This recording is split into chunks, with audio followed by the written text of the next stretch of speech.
नमस्कार। अभी तक हमने पिछले एपिसोड में देखा था कि किस तरह से एक सृजनात्मक विचार उन सब चीज़ों को जन्म देता है जो कि हम महसूस कर सकते हैं या विचार कर सकते हैं या उनके बारे में हम जान सकते हैं, नोएबल है। और इसी तरीके से सब कुछ अपना एक रूप ले लेता है। अब आगे एक कहानी है पापा जी की, जिसके अंदर गुरु और शिष्य कहीं जा रहे होते हैं। गुरु जी को प्यास लगती है, शिष्य को बर्तन लेके भेजते हैं। 1 मिनट के फासले पे नदी थी।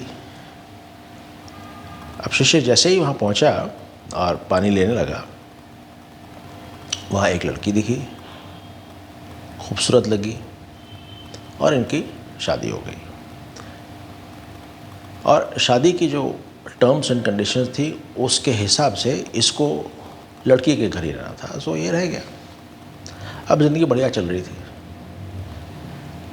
क्या हुआ कि एक दिन लड़के के जो फादर इन लॉ थे उसकी डेथ हो गई और उस कारण से अब उनकी जगह इसको सरपंच बना दिया गया।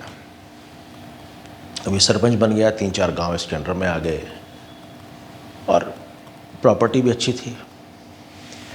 इस दौरान करीब 5-7-10 साल हो गए। अब एक दिन गांव में बाढ़ आई, बहुत तेज बाढ़ आई। तो ये लोग धीरे धीरे सब कुछ बहने लग गया। तो ये लोग सारे के सारे हस्बैंड वाइफ के हाथ में एक बच्चा और इसके हाथ में एक बच्चा और कंधे पे एक बच्चा, इस तरह ये सारे के सारे लोग एक किसी टापू पे किसी एक पहाड़ के ऊपर जाने लग गए। मगर एक फ्लैश फ्लड इतना तेज आया कि वाइफ को और एक बच्चे को बहा के ले गया।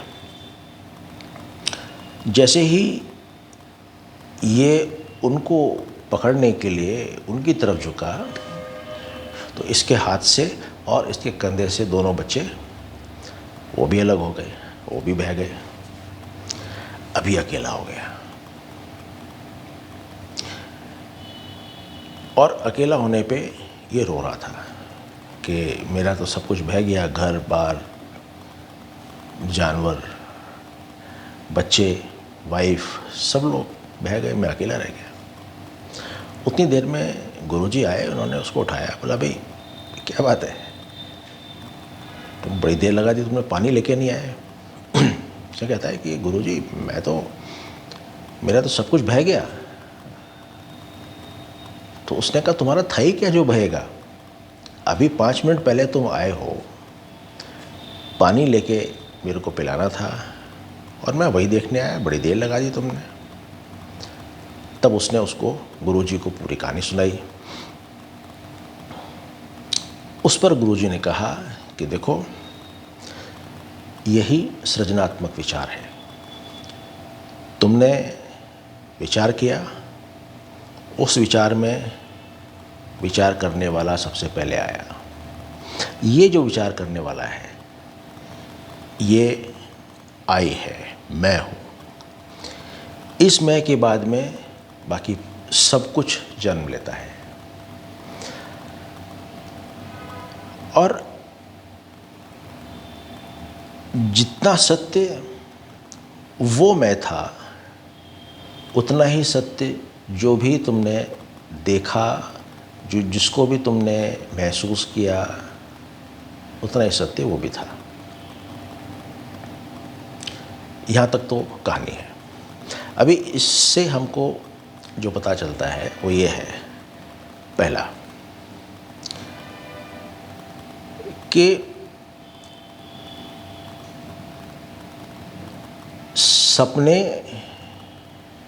में सपना देखने वाला पैदा हुआ और सपना देखने वाले ने सपना बुना। ना तो सपना सच था, ना सपना देखने वाला।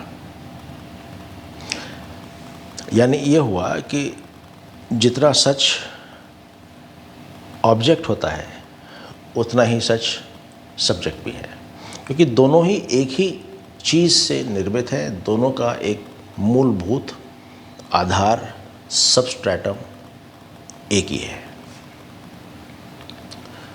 दूसरा ये कि जिस तरह मान लीजिए एक कैंडल से हम 1000 कैंडलें जला रहे हैं,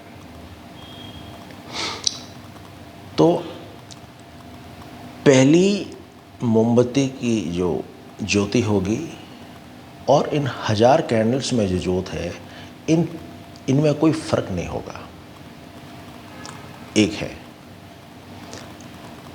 और अगर हम उस एक कैंडल से ज़्यादा कैंडल्स भी जलाएं या कम भी जलाएं, इस ओरिजिनल ज्योत को कोई फ़र्क नहीं पड़ेगा, ये वैसी रहेगी। इसमें ना कोई चेंज होगा, ना किसी प्रकार का और कमी आएगी। तो ये हुआ जीव और चेतना के बारे में। चेतना से चाहे 1000 जीव हों, चाहे लाख जीव हों, चेतना को फ़र्क नहीं पड़ेगा। और जो कैरेक्टर, जो स्वभाव चेतना का है, वही स्वभाव उन जीवों का होगा। जैसे हमने पहले बात करी हुई है कि एक स्पेस में हम जहाँ पे कि खाली जगह है, आकाश है, सिर्फ और सिर्फ वहाँ पे प्योर चेतना है, इनफाइनाइट कॉन्शियसनेस है, एब्सोल्यूट है। वहाँ पे हम 5 तत्वों को इकट्ठा करके एक घड़ा बना लेते हैं। अब उस घड़े का जब एक अस्तित्व बन जाता है, घड़ा, वहीं से अहंकार का जन्म होता है, अहम भाव का जन्म होता है, आईनेस, आई, मैं का जन्म होता है। और इसी को हम जितने भी सपने हैं उन सपनों का एक आधार मानते हैं। अब एक और चीज़ है जो कि इस यूनिवर्स और कॉन्शियसनेस, यानी कि इस ब्रह्मांड और चेतना के अंदर जो रिलेशनशिप है, अभी तक हमने चेतना और जीव की रिलेशनशिप देखी, अब हम ब्रह्मांड और चेतना की रिलेशनशिप देखते हैं। ये कई तरीके से दी गई है। वशिष्ठ ऋषि ने बताया कि जिस तरह गर्मी का रिलेशनशिप अग्नि से है, सफ़ेदी का रिलेशनशिप शंख से है, दृढ़ता, फर्मनेस का रिलेशनशिप पहाड़ से है, तरलता की रिलेशनशिप पानी से है, मिठास की रिलेशनशिप गन्ने से है, मक्खन की रिलेशनशिप दूध से है, ठंडक की रिलेशनशिप बर्फ़ से है, चमक की रिलेशनशिप रोशनी से है, तेल की रिलेशनशिप बीज से है, वो जो सरसों का बीज होता है उससे है, बहाव की जो रिलेशनशिप है वो रिवर से है, मिठास की जो रिलेशनशिप है वो हनी से है, शहद से है, आभूषण का जो संबंध है वो गोल्ड से है, सोने से है।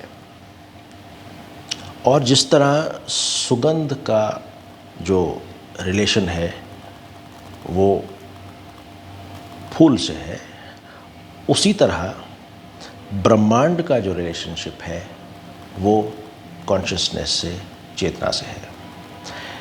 यानी कि बिना चेतना के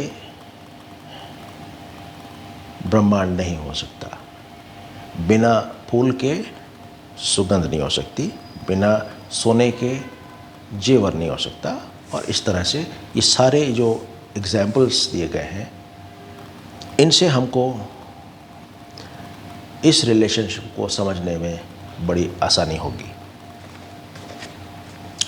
बस अभी फ़िलहाल के लिए इतना है, और अगली बार में हम एक कहानी और देखेंगे जिससे हमको ये कंप्लीट क्रिएशन जितनी भी है, इस क्रिएशन के बारे में अच्छी तरह से, दृढ़ता से पता लग जाएगा। शुक्रिया।